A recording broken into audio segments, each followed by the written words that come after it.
After almost 2 centuries of railway history, with numerous revolutionary innovations and developments in technology, today's engineers are concentrating mainly on developing and improving details. For example, increasing the axle load in heavy haul, and the speed of passenger traffic. In particular, the track plays a substantial part, as it has to be adapted to the increased demand.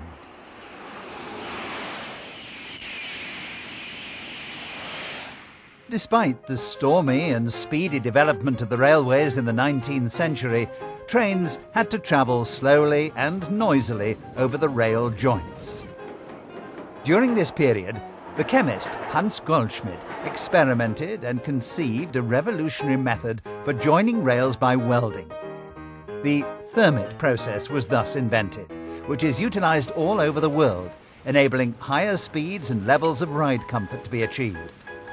The success of the Thermit process worldwide has, to a large extent, been due to the strategy of establishing technical development and support in close association with railway customers. Improved rail steels, a multitude of rail profiles, and a wide range of Thermit processes demand continuous research and development. Head-hardened rails possess a substantially higher hardness in the rail head than in the web and base, as shown by the black curve. The blue curve shows that the standard Thermit weld has a uniform hardness.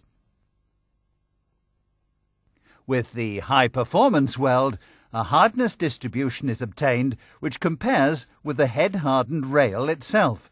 In other words, high hardness in the head, low in the web and base. These requirements encouraged electrothermit engineers, who are continuously seeking improvement, to achieve the characteristics of the rail, in other words, a highly wear-resistant head and a soft and ductile web and base in a weld made in one cast without post-heat treatment.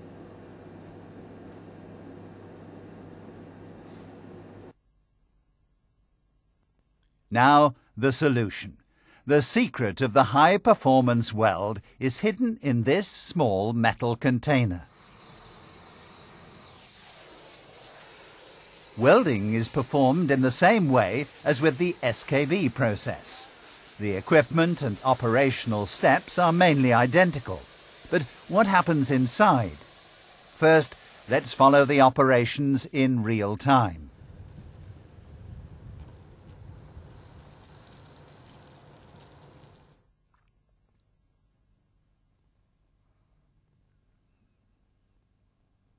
Now, in slow motion. In the beginning, the liquid steel is diverted by the plug to both sides and flows via risers to the rail base.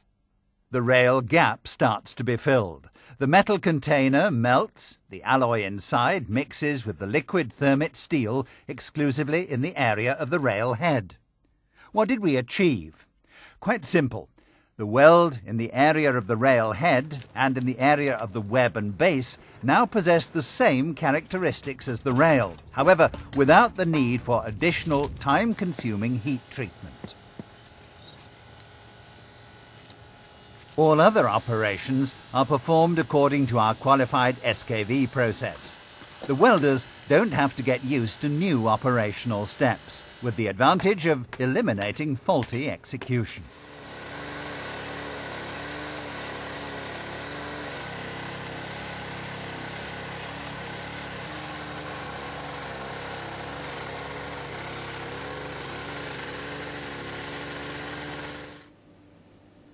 More good news.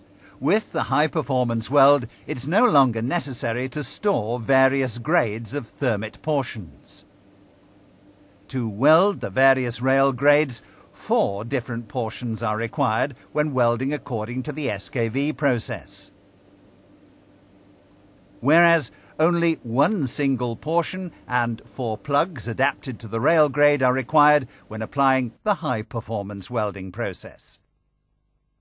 1 century after the discovery of the aluminothermic effect by Hans Goldschmidt, the high-performance weld is revolutionizing aluminothermic welding. Indeed, it's the next generation.